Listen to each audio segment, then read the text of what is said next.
Muted.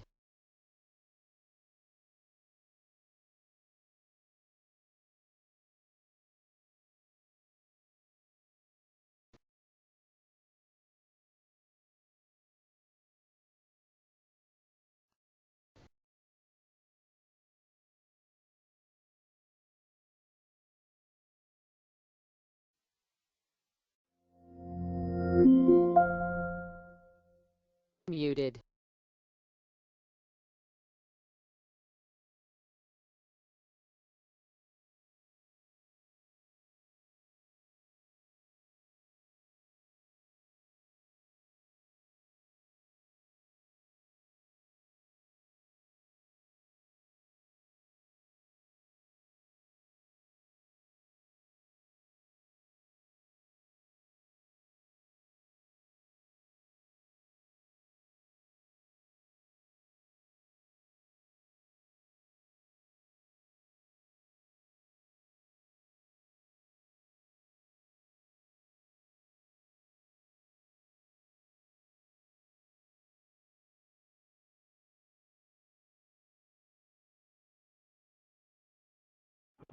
Hello, thank you for your patience. Sorry we had a little bit of audio difficulty.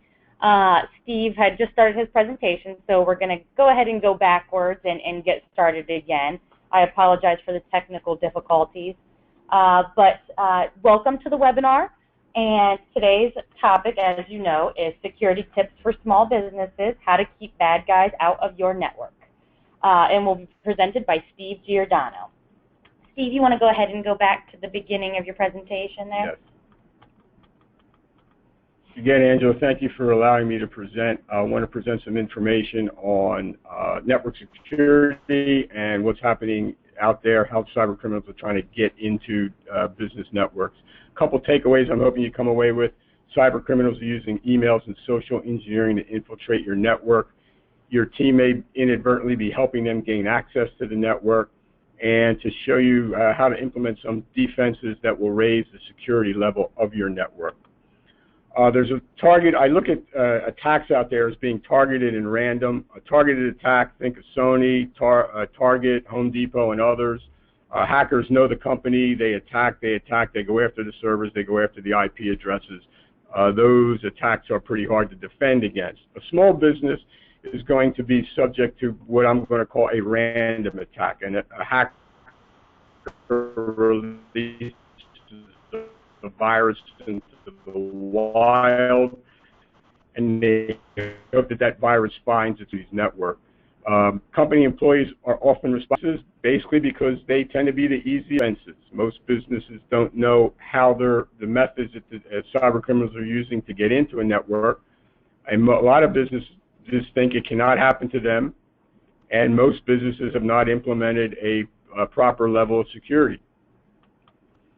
So if you think it can't happen to you, think again. The Hartford Insurance Company did a study of businesses with 50 or less employees, and out of those businesses, only 48% lock and secure sensitive data, 53% shred, 48% use passwords, protection and encrypt their data. And I think if you look at that list, you'll see that the percentages of security implementation are pretty low.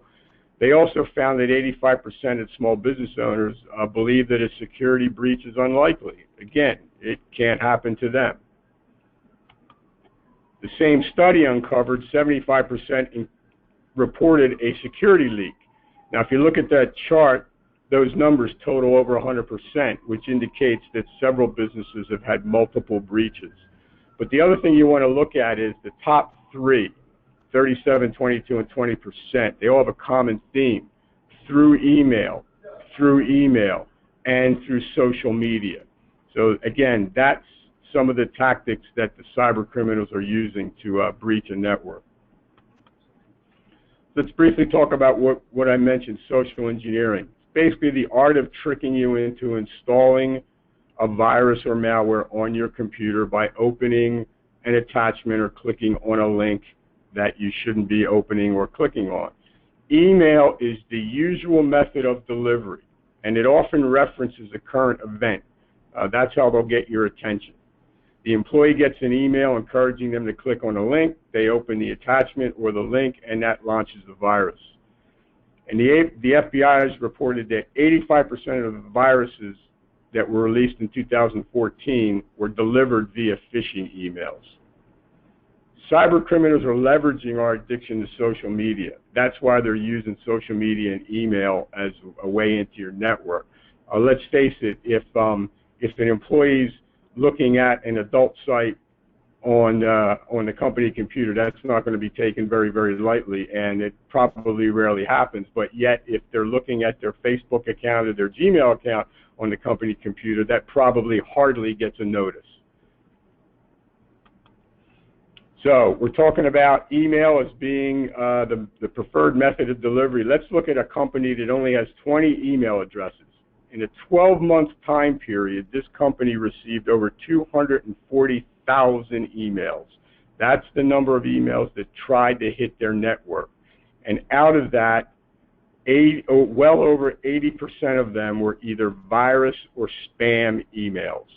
So that's how they're bombarding the network and the exchange servers and the email systems with email. Again, email is the delivery mechanism. So let's look at these two companies. This is email over a 30-day period.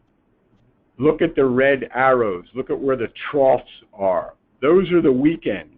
So they know when we're working, and they know when Saturdays and Sundays are. And email, spam email, greatly diminishes on Saturday and Sunday. Back during the work week, your network is getting bombarded with email again.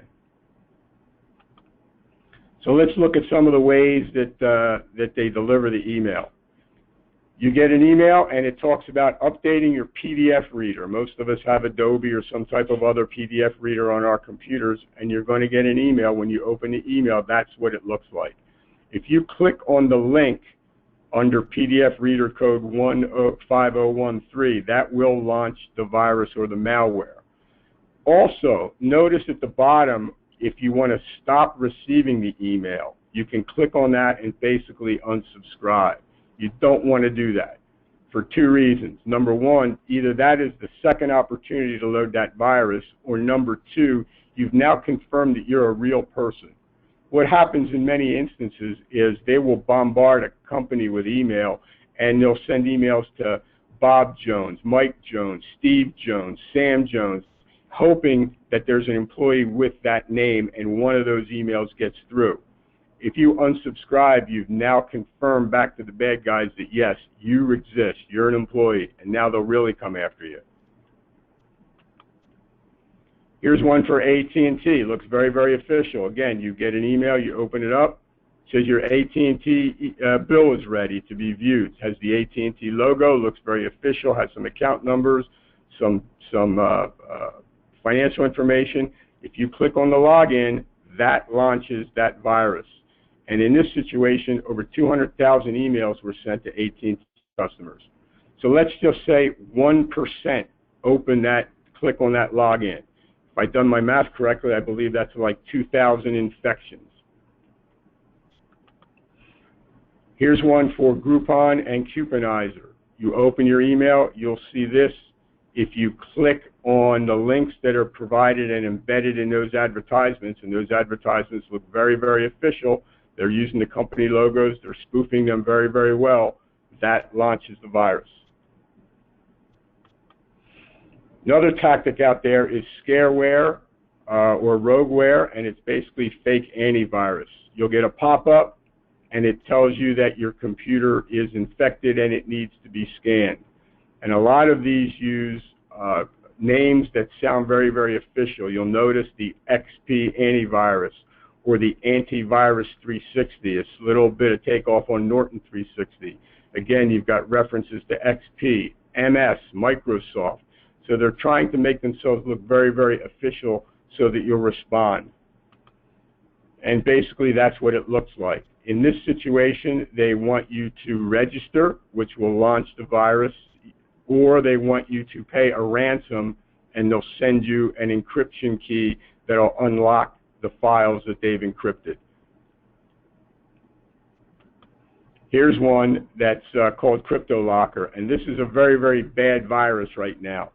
If you get this one and you do not have your systems backed up properly, this virus is virtually unrecoverable. And what it does is it encrypts all the files on a target computer. And the virus is designed to quickly migrate to the server and encrypt all the files on the server. And they want you to pay a ransom, usually in Bitcoin. They'll send you the decrypt key, supposedly, and that will decrypt the data on your computer and your server.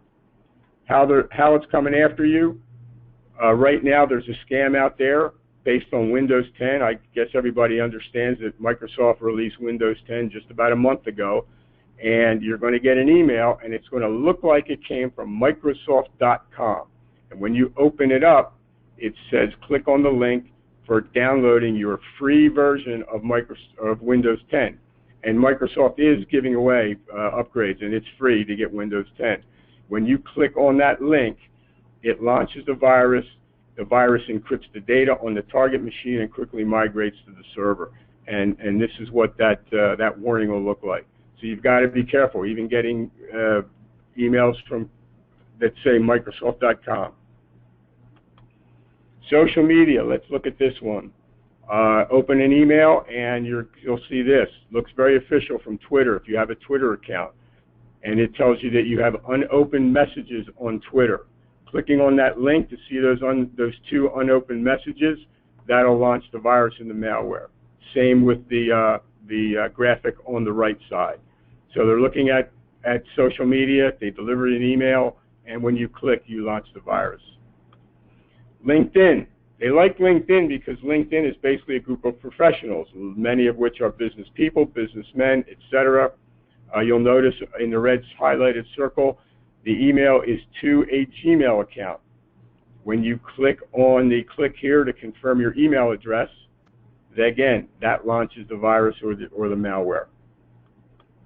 Facebook is another popular target. You're going to get an email that says you need to update your Facebook account, change your password on Facebook, or it'll have check out this section on Facebook. When you click on the links, and in this particular situation, you've got two opportunities. Number one, complete your sign up on the right, or number two, click on the little hot link, the www.facebook.com link. Either one of those will launch that virus. Here was an interesting one. For those of you that are on Facebook and you can like things, well, they had a situation where you can now download the dislike button. And you'll get an email, you'll open it up, and you can install the dislike button. So you can dislike things on Facebook. If you click that install, the one on the left, that will launch the virus. So that went around for a while, and several months later, they tried it again. Only the one on the right is a little different format. Again, you can download an app that will download the dislike button, and in reality, it downloads the virus or the malware. This is one, Facebook's 20 questions. This went around on Facebook, and this is only 4 out of the 20 questions. And people were sent this email. They wanted them to answer the 20 questions and then send it off to your friends so that they can answer the 20 questions. And you'll notice some of those questions, like what was the name of my first elementary school? What was the name of my favorite pet? Those are typical security questions that are asked when you sign up and you establish an online banking account or some other type of financial account. So now they're harvesting that data. They go back, they link it to your Facebook account, and they will go after you and attack you. Here's one showing a fake CNN website. This one got your attention because it had referenced the rail accident in Spain where that high-speed train went off the rails in that curve. If you open that up and you click on any of the links, that will infect your computer. Hallmark cards. You'll see it comes from Hallmark.com. That is spoofed. It is not from Hallmark.com. And if you click on the postcard zip file, that will launch the virus. This one was very prevalent last year, the Christmas season. Basically, it's the same format done by the same set of hackers. They just copied Best Buy's logo, Costco's logo, and Walmart's logo and pasted it into their ads. You'll get an email, again, and when you open it up, it'll tell you that your delivery from Best Buy, Costco, Walmart, and perhaps others is waiting for delivery, and they can't deliver it, and can you please confirm some information? When you click on those links, you confirm your information, they've got your computer. Let's talk about smartphones and tablets for a minute. All the iPhones have been hacked. In fact, there's security companies that have actually done it purposely to going out to find the weaknesses in the iPhone products.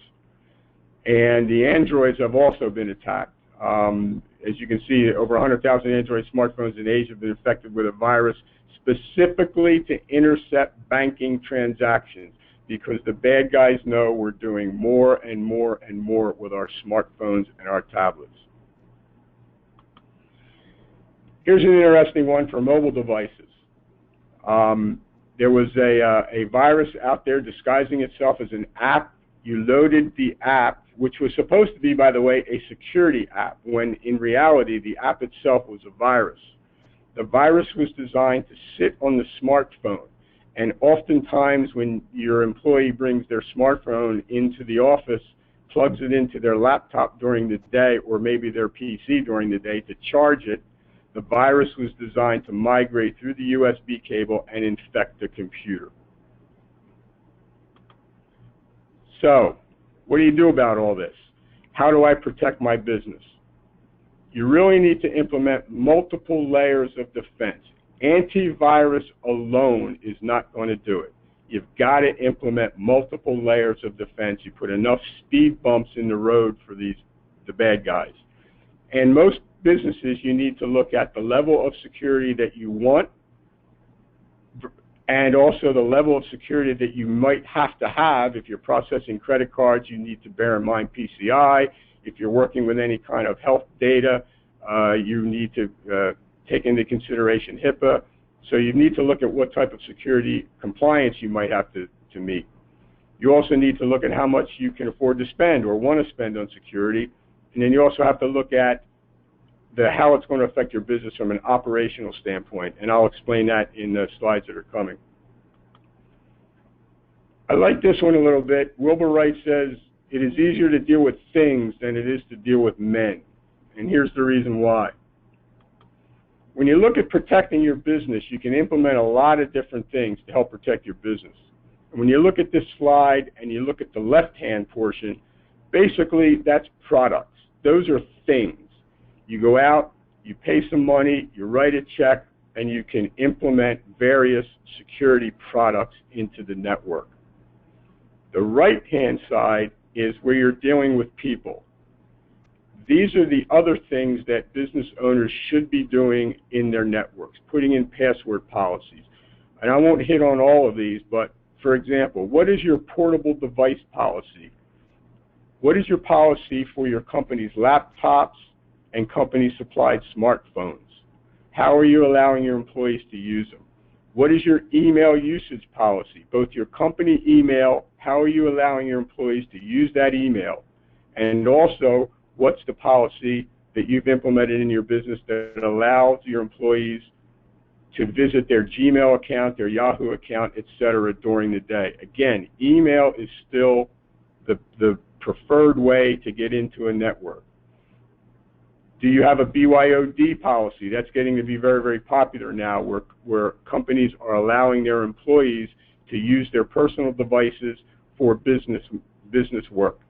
So all the issues and all the items on the right-hand side are basically policy issues that oftentimes will inconvenience the employee. And I've had business owners tell me, Steve, you know, it's hard for me to do the things that are on the right-hand side because, you know, the folks really won't like that. But remember, it's your business, it's your network, it's your security. Let me give you a few words about antivirus. We still see a lot of businesses that use free antivirus. And if you look at the charts here, The free antiviruses do not provide the level of protection that a business needs. That's why they're free. You do not get all of the security modules. Recommendation, spend the money, get a business class version of antivirus. Spend the license money and get that business version. The other thing you need to do is you really need to educate your employees. And a lot of companies don't do that. You got to educate them. You have to let them know the nature of the attacks that are out there, how they need to use their equipment, why they can do certain things, why they can't do certain things. And ancient IT proverb, the source of many IT problems resides 18 inches in front of the screen. As you can see, most of the stuff we talked about today, the cyber criminals will send you an email, they'll entice you to do something, and it's the individual that is assisting them in breaking network security. Thank you, and this is an interesting topic, Steve, given the recent hacking news that everybody's heard. Can you tell us how you address, or what recommendations you would have if an employee does work on their personal cell phone and then they leave a company? How does a company handle that? Well, there's illegal issues that I don't want to get into, but there are ways for a company to handle that by you can put software on the employee's computer and or smartphone, and that software resides on the phone. It resides on the portable device. It will provide security level, and it also allows the business owner to wipe the business data that's on those portable devices, and only the business data that's on those portable devices. So if an employee were to leave, as your scenario, that business owner can very quickly and easily, with a couple strokes of the keyboard, wipe out all the business data that's on those portable devices. What recommendation, or what would you say is, how costly is it to recover information or to protect information after the fact? After the fact, it can be very, very costly. You're going to look at downtime, and each business, I don't know what the downtime is worth, but you have to put a value on that level, that amount of downtime that you're going to have.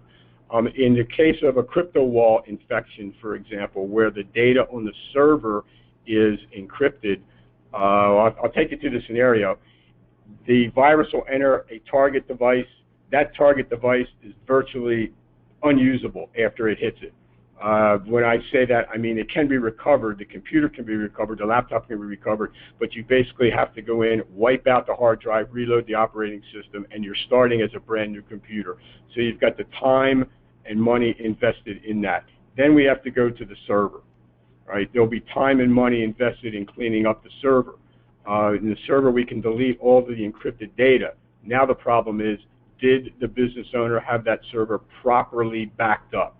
And in it's case of Cryptowall, you've got to be careful, because the backup needs to be more than just simply copying data to a portable hard drive that's sitting on the server, because these viruses now are designed to migrate to these portable devices. So in a worst case scenario, you can recover the physical server and get it back in operation, but unfortunately all the data could be gone, and the cost of that I've seen data where it says companies that have lost all their data, some of them go out of business in 6 to 9 months. It can be that traumatic. So prevention is the best method. Prevention is the best method. Investing in a business class data backup system that backs up your server at least once per day in case something like this happens, and a system that also not only backs it up, but allows you to recover the server in a quick and timely manner to keep downtime to that can work today. A lot of times during webinars, people will think of a question. If you do think of a question after we end today's webinar, feel free to email it to me, and I will make sure that Steve gets the question. Also, we will be sending out a survey as well as his presentation via email after the webinar. If you have any additional questions, please give me a call or email me, and I will make sure you get connected with Steve. That concludes today's webinar. Steve, thank you so much for your time and the valuable information. Thank you. Have a wonderful day. Thank you again. Bye-bye.